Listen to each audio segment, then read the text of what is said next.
Hello ma'am. Ngasi anauba video ma puduna laksare and anauba video adi ngahan video na tawa to reaction ma puduna laksare do ma'am ngasi di yam tin nungai ba yam tin phajaba reaction atani to picture phajaba zaba mi atani aduna ma'am like share subscribe to ga bugano ai channel su ma'am support kare to view support kare ma'am support jaw da di ai channel je grow to mo mo aduna ma'am support to view ngasi arga reaction video je hawna ba to ma'am Ana yeneiba akapa reaction video atni sidi ana yeneiba aita suttani gari atli yenga kamne sidi yenga si और जिको मैं आऊँ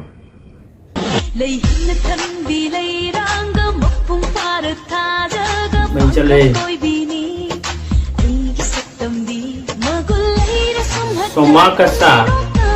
soma cái này hồi có gì vậy soma cái này hồi xin tăng gì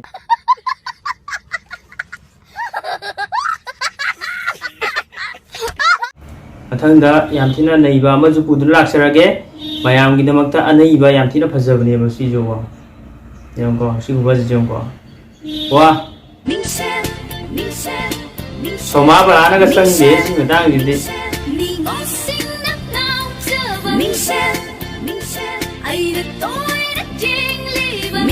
pakhang oi ba sing gi thamoi pudun pu khre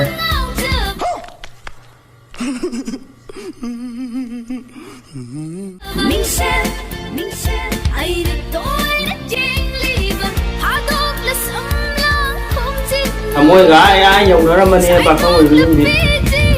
si u đó bây giờ giờ mang gì cà phê làm gì nè à đồ mà thằng đó ama muốn gì gì à đồ si ju làm thì nó cà phê như có cái gì gì đồ làm cà phê thì ông pin pin lần mà bút ra cái ông không sao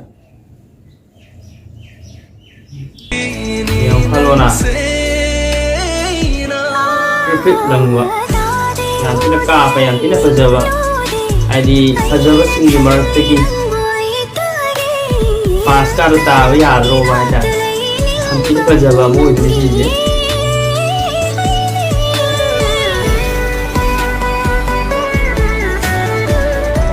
yam thi fajara ado mathang ji yam thi na ka pam bu thora ge ji mitrang moina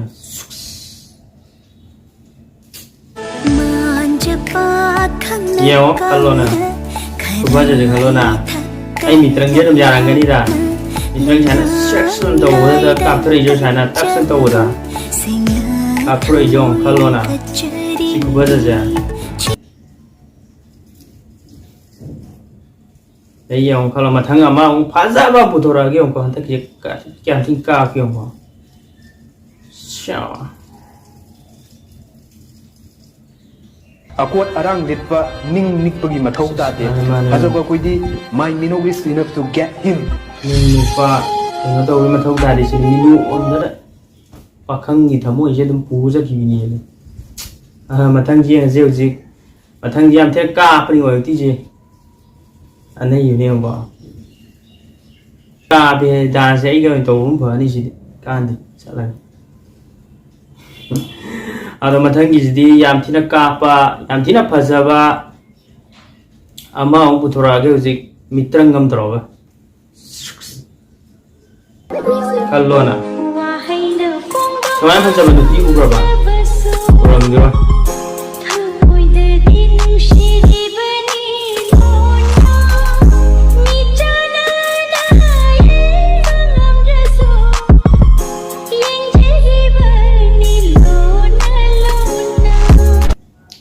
này thế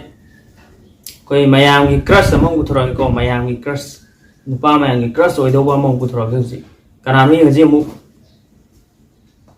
yêu to hello na nupa mayam cái crush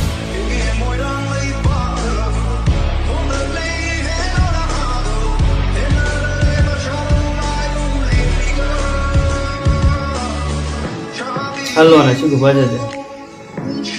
Sida ni nupa me an crush tham dari cha na mathang anei ba ma yam thina ka pang bu thora ngem ko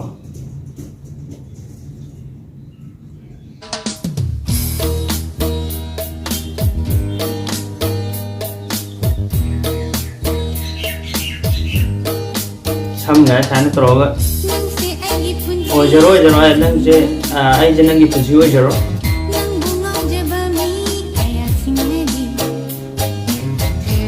jadi ka pe jadi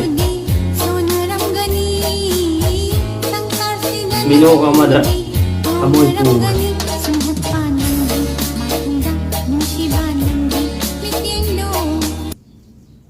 yung ano yun Apa? Apa? Ora tena betul kata we. Sini kayo. Sini.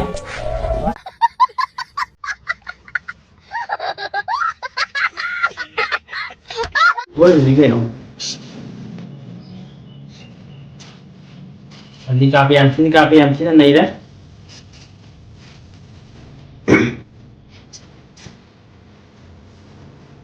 Em tin này hello này gì à mà anh gần đây đang hàng gì không anh xa cũng không gì mà theo mà anh không rồi không vậy em thì cả không rồi gì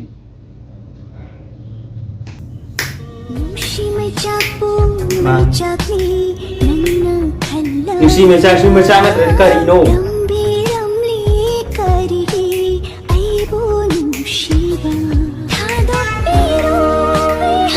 Good under the age you go man.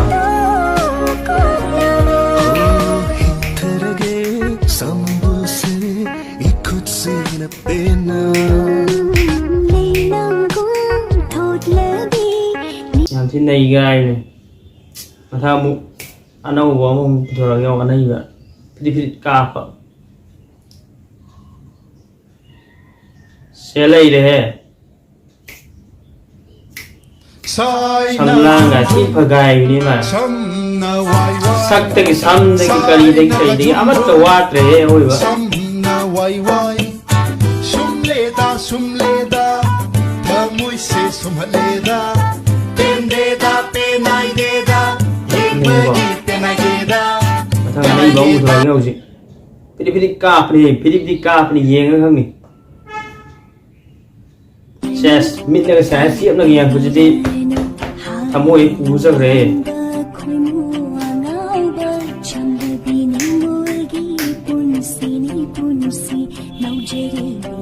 không zoom nên là gì ạ sao là chỉ đúng rồi thì sao sang la cái đấy thì phải ra đấy gì ạ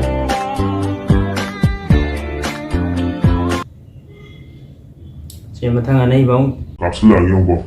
kapsul lagi yang bo macam ada ibu mah kalau na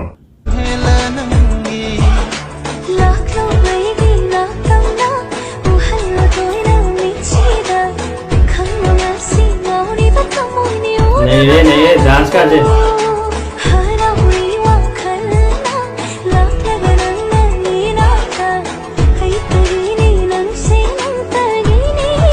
nên cái cái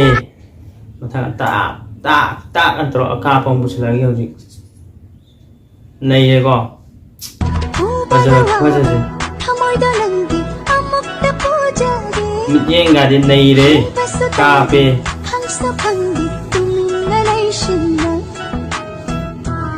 làm thế này đấy mình nghe cả đi làm thế nào cái cà phê đấy rồi mà thằng đâu mu làm thế này vậy làm thế cà phê mong học sẽ là cái ông có sắc sana lo nếu mà xem một lo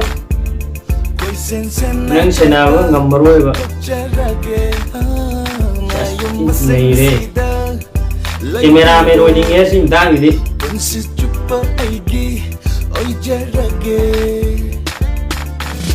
camera mình rồi đi nghe xin đi à camera thì cả bữa lễ đến thì nung ngày bịt cắm đến thì nung ngày này xin đi à xem mà thằng đó mu anh ấy bảo cả phong bút rồi không có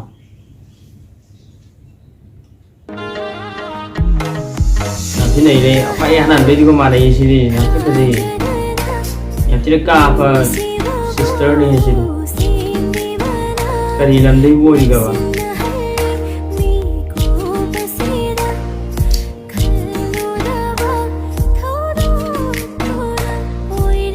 yam thine kape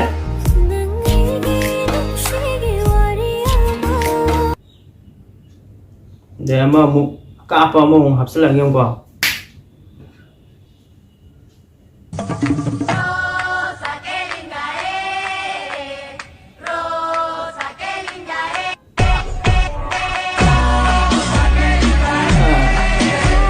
này đi mai xây dây gì phù sắc thế ô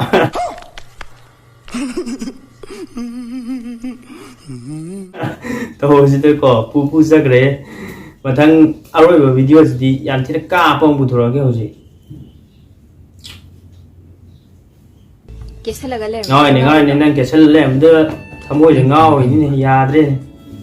yam pam man pam rồi cái nó xem bây giờ nó pam rồi cái nào pam rồi pam suối rồi nó rõ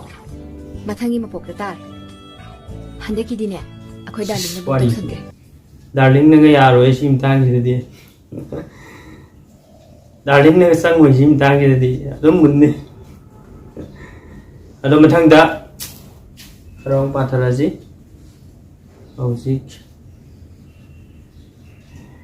brain sisu am ta reset tàu thuốc ra đi ya rồi storage full rồi overthink ekta oi brain je reset tàu thế à rồi có storage full rồi đâu na hay đi cái phơ đấy phát tàu đấy cái camera nó full rồi lấy sang rồi anh reset tàu thế à rồi overthinking rồi rồi ekta cái dân mình nó có ya rồi anh được không thằng gì đâu cái hay là cái đó ai in tập sa bờ thầu usita bờ mông gì đó ở đây mình đang là pro sắc gì đó ở đây mình ha ai này in tập cái sum thầu usita bờ mông đó cái lấy bây giờ gì đó ở đây mình đang pro sa lấy để mà thằng đó mà je ai nè thabak ama tawba matamda yapi na bangak ta yumda lejarura ge mai pakani thajaraktre ai gi ningba tugari ngai noi su pusida tungaroi da bani khangjalo khangjalo ai gi ningbe tugari ngai noi su pusi ningba tungaroi da me khangjalo ai adum de hai bi di ai nya ri adai mathang da ai jina mu ge yaw no mu line thawai ki जे कुछ जे मुगे याव मुहल्लिनी को आदि मुरी कितन गासी ले याय नहीं देना अना थवाई मुहल्लिनी आई कुछ जे नहीं खंग दबे नि मतंग दा जूम तौरबनी ना याम फजैदा नंगी फुल उबददी थीबे वाने माने जूम तौर साना सानु काददी मांगना याद्रे सानु काददी याम थिना फजर मानबदो दगा full loy ka na di ta figure dai kari dem ta yaram da bido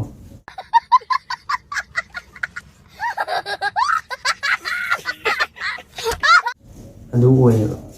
dai mathang da mai je ego gi maharani ai mon da bu non zo oy never ai maharani ko maharas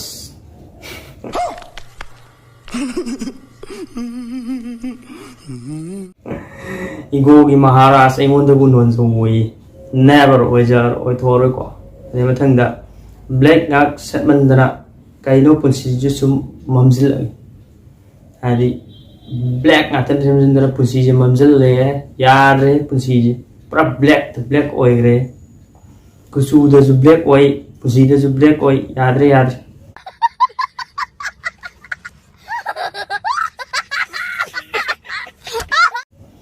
single na trade nolokano nolak pa yaro ko kai single na train nolak pa yaro ko single na train yan noksal kanu ai di ekta singjin gi na le ado mathang di dam hai na te loi le ram ni wa ti no loi le ram ni khara ka pa ye ga khala ga